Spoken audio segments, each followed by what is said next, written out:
Hey, welcome back. I'm glad you're here. Today we're going to talk about first aid kits again. The topic is prioritization. It's one of my favorite subjects and definitely a challenge or a subject that needs addressing. I think these days for everybody, kind of always, but even more so in chaos or when you are in a business emergency. So here we go, prioritization. It definitely feels like everything is happening everywhere all at once, all the time. And most organizations and individuals definitely suffer from mission creep. With the amount of information and news and things we're subjected to, we perpetually feel that there is more we should be doing than we're doing. And so we're trying to keep up with it all and usually keep adding to our plates without taking anything off. So on top of that, if you work in a larger organization, everybody has its own list of priorities. And at first sight, they might not always gel together. And then the individuals who work for you have their work priorities and their priorities. And especially if a situation has been stressful and emotional and been building up over a while, then there's usually a lot to weed through in that front too, and a bit of a balancing act needed, which we will talk more about when we talk about team dynamics, etc. But yeah, a lot of the tools that we're going to talk about today are also actually quite useful at an individual level. So prioritization in the moment for me is purely about reduction. Most teams and organizations and businesses try to do too much, and by trying to spread themselves too thin, none of it gets done well enough, which usually definitely is which is always in some way, shape, or form a contributor to the situation. So how do we start cutting down the workload so that we can create some time and space to address the issues that really need addressing to get back into shape and have a long-term future, right? So there is two questions that I use both in business and private. I deploy the trick myself. In my years as a coach, this is one of the things I assigned the professionals working with me regularly too. It's such a simple trick, and sometimes we so forget to do this. So trick number one is take a piece of paper or make a nice spreadsheet with some columns, put down all the things that you are working on or that need doing, and then note down behind it says who and why now. The says who is at a personal level always intriguing because many of us carry these things on our to-do list that if we actually start to think about says who, all we can come up with is a nameless face, or the answer is they or them, which in itself is a good indication that maybe it shouldn't be on your list. And then in organizations says who, it's important to there's also usually some stuff that's actually not so clear. It's intriguing how many pet projects seem to somehow end up becoming real and being worked, where nobody really remembers where they came from.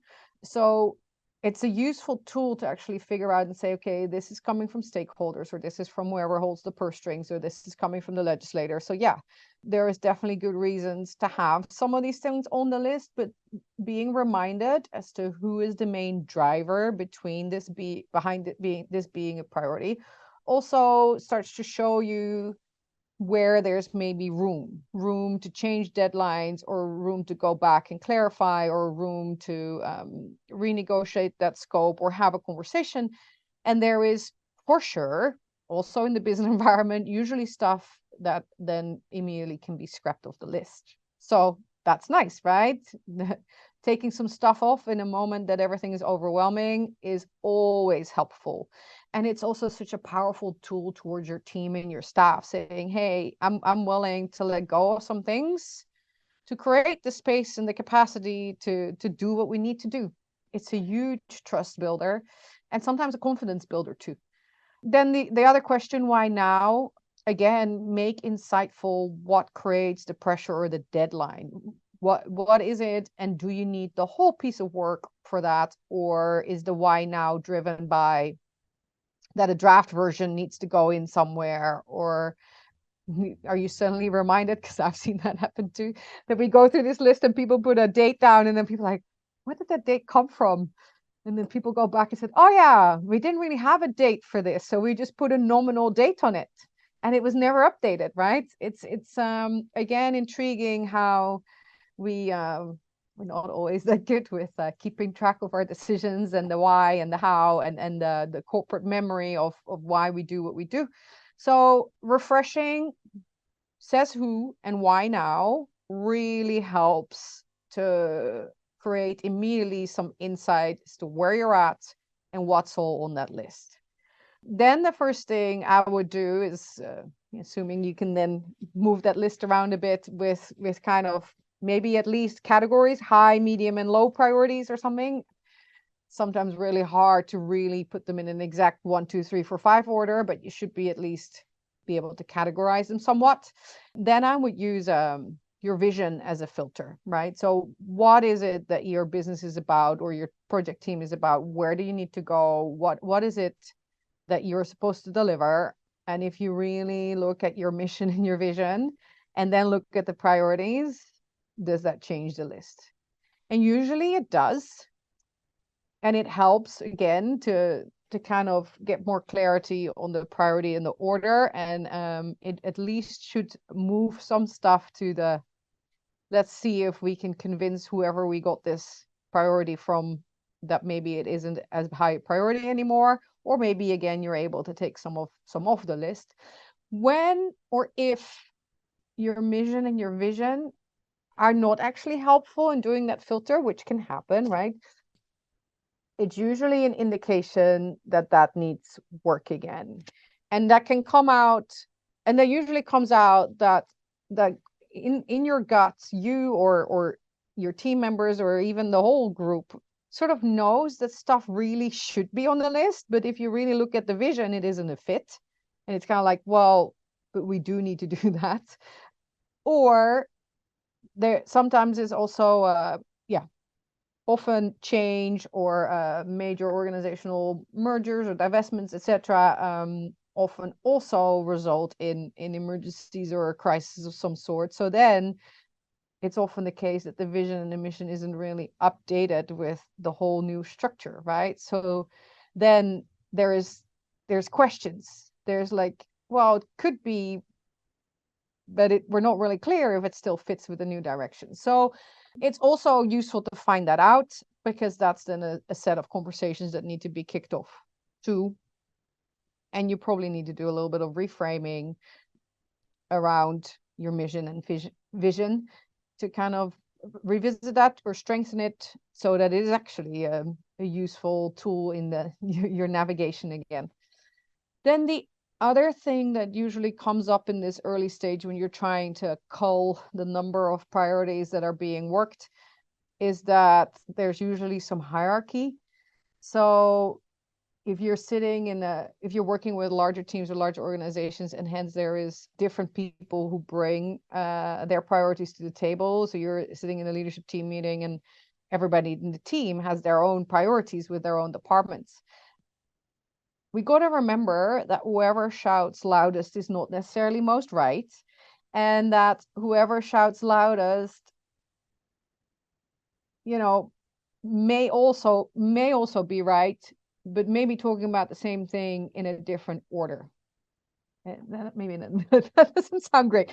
What I mean is that I've seen so often that in these situations, there's, for instance, somebody in the finance arena, right, who is really focused on this one audit or this one piece or this, and just really cannot think beyond this point where they need to deliver X, Y, or Z.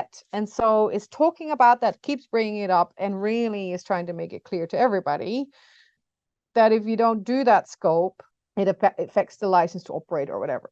Well, there's several things possible, right? It's possible that that's work that they need to do every year. And despite the whole organization being in crisis, they are actually resourced for it.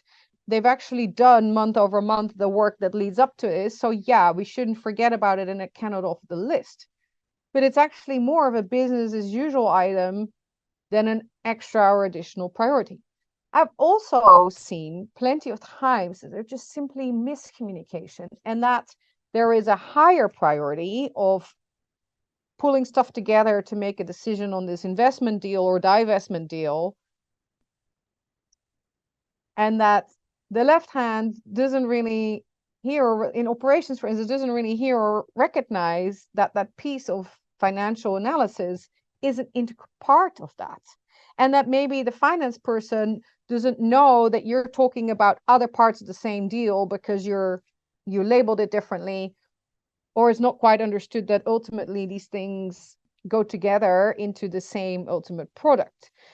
Those things happen, particularly when things have been moving at a really high pace, when there's been growth or change, when there's been new people put in place. None of it is badly intended by everybody. Nothing. It's also not usually necessarily a sign of anybody's capacity or capabilities. Things just happen where people work together, right? So when you get really into heated debates about priorities, there's usually actually something around the hierarchy of these priorities, right? Are they actually a sub priority of something, or are you talking about priorities that are at the same level? Are they at discipline level, department level? Because also it might be that the top 3 or 4 big priorities that need work need actually very little finance support, and your finance team might be amazing at all the work they do, but not necessarily have the people that can help you out working some of these other priorities. So if they then continue with their business as usual whilst the rest is working on some of those top items, that might actually be okay. So when there's really disagreement and conflict, have a think about where things sit. If you actually go looking for prioritization tools, then you can find endless and endless and endless tools and systems and things that you can deploy. I think I like all of them or none of them specifically. I think tools are there for you to do what you need to do. So pick one of personal preference. As if you have somebody in your team or in house who's very familiar with one of these things, yeah, let them deploy it, because all of these things are just great ways to help you restructure the same information differently, which will help with progressive insight. So tools that you can think of are Pareto analysis, the Rachi matrix, Kanban. There's ABCDE method. There's a Moscow method. There's heaps of them out there. They're all different ways to put your total list in matrices or in on boards, or make it visual and help you have these conversations, right? So yes, by all means, use them. What I think is more important than which tool you choose is that you have some kind of systemic conversation about priorities, right? So if you're still in your emergency, then okay, you might do a first round and stuff, and not immediately have time to think about how you then embed doing this work. But I think prioritization and revisiting priorities on a regular basis and what tools you use for that is important. And I think once things are a little calmer, it's definitely one of the things you want to look at. Because the main thing is, if you add something to your plate, something might have to come off. And your organization and your people and even you need to keep yourself honest and know how to do that, right? What is it that I use to do that? And you do it, we do it at home with our partners, or for those who are for our parents and then have kids who want to try something new or different, or a different sport every time. We also say at some point, it's not possible. I can't drive 3 kids to 17 different sports. So let's choose, right? You now started to do this, or you started to add training hours, or went up a team. So now something else got to go. And somehow we find it easier to see in somebody else sometimes. And so we need to be reminded. And we are reminded by if we force ourselves to periodically look at these things, or to get into routine to say, okay, if we're adding an initiative, or every team meeting we have, we're just going to have it on the agenda. What is it that we added now because of the decisions we made today? Does that mean something else needs to go or needs to be deprioritized to make it happen? And that brings me to what I would call the fine tuning, which in a business emergency to me is less important. But definitely, if you're running a business in a very dynamic environment, these are the things that come into play when you start to think a bit more long term. How am I going to work prioritization in my organization? And then it's more about not just reducing or culling the list, right? Because that's mainly what we've talked about so far.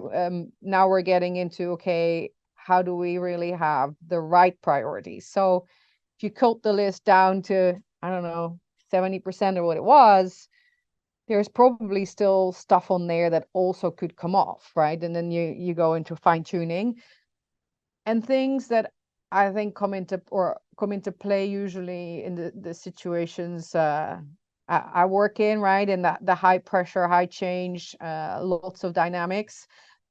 The things to use to fine tune is resource loading. Yeah. Then you need to start to have a look at where are your priorities, and do they all sit too much with the same people, or do they call on the same resources? Is that feasible? Do we need to change, expand, or do we need different resources? If that's how we want to run the business, and if these are really our priorities? And how are we going to manage the conflicts therein, right? Because if you have conflicting priorities, or you have too much, you don't immediately have more people, right? So how do you protect your people, and how are you going to keep an extra eye on the resource loading of those specific priorities to make sure that you don't have another derailment? Look at decision bias, right? Did you maybe you should use one of the tools or one of the spreadsheets, or talk somebody else through your logic. Did you look at it with a diverse and wide enough group, or with a few thinking, yeah, we can sort it between us? And were you really honest with yourself? Sometimes it helps to just talk somebody through your logic, and somebody can say, hey, you've now 3 times said this, but it didn't gel with what you said 2 minutes ago, right? It's amazing how sometimes we can fool ourselves. Performance, somehow sometimes things are on the priority list and make no progress. So something's wrong. Is it not well defined? Is it not actually why are they not making progress? Did we think the timing was this, or timing was driven by that, but actually people who need to do it is like a chicken and egg situation, where the people who need to do it say, yeah, but I can't do any of it until I have these pieces or this information, or till whatever is approved or done or arrived. And so it makes no progress. So there's something wrong with how that scope is defined and fits. So have a look at performance to look at your priorities. Also have a good look at your long-term versus short-term balance. So go back to some of the timelines and say, is everything we're doing driving our short-term agenda? What's in there that's helping our business long-term? Now we're coming out of the emergency, did we lose sight of the long-term a little bit too much? And do we need to bring that back? And so I think their stakeholder input is important, right? So going back to the says who, and if you actually look at your says who list, is that a reflection of the people who should have a say in what you work on or where your priorities are? Is their voices entirely missing, or do some voices have a disproportionate airtime in working this? So yeah, if you want to fine tune your prioritization, think back to going to tools or other systems to make sure that your reasoning is sound and your decision making becomes less biased when you work on the priorities. Look at your resource loading, look at your performance, have a look at long versus short term, and have a look at your stakeholder mapping. All right, so yeah, that's it for today, what I had on prioritization. The immediate need and use of this to me is to cull down the list when things are tough, so that you can create some breathing room, right? And it's, yeah, don't underestimate how many things maybe should have been off the priority list already, and somehow that message didn't trickle down. So communicating on that course, also key, because otherwise you won't have the effect. But it's, yeah, in my experience, it's very typical to cut 20% of the list with very little effort very quickly, or at least say, okay, we can hold off for a month or two, or even we're not going to work any of this because we need to get out of this. And if we don't get out of this, none of these things matter. So they're second or third order. So they're going to sit for a while until we've gotten to a place where we can reconsider. So thank you again for tuning in. I hope that you will use this and prioritize better starting tomorrow. I think we all love to do lots of things in life, and I wish for you to be able to do all of them, which also means that we need to take off some of the stuff that doesn't need to happen anymore, right? Managing that energy balance. Thank you very much, and I'll talk to you next time. If you're looking for more remedies, additional episodes, and tools to recover from business chaos and bring resilience into your business, you can visit thebusinessemergencyroom.com. If you need urgent care or want to discuss tailored support, you can connect with me through the podcast website, or you can check out thechaosgamesconsulting.com